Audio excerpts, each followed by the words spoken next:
Sincero, se dovesse rimanere Osimhen sarebbe meglio, perché con Conte magari insieme a Kvaratskhelia potrebbe dare qualcosa di più.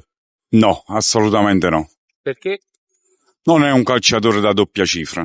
Sì, sicuramente, anche se ho capito che è un po' difficile fare questo passaggio, perché Osimhen non andrà alla squadra al Chelsea. Non credo che arrivi lui. Secondo me arriverebbe uno tra il Santiago Jimenez, Dobbik, Jonathan David o uno di questi qua comunque.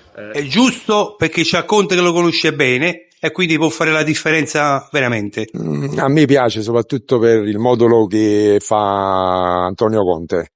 Un giocatore di possesso palla che praticamente fa salire la squadra e i 5 di centrocampo si sovrappongono, Cross e altri. Credo che Osimhen, a differenza di Lukaku, c'ha più cazzimma, come si dice a noi.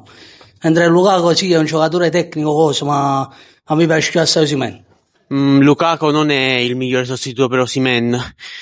Secondo me dovremmo vendersi a Kvara e comunque trovare un sostituto migliore a Lukaku, che comunque quest'anno non ha fatto tanto bene.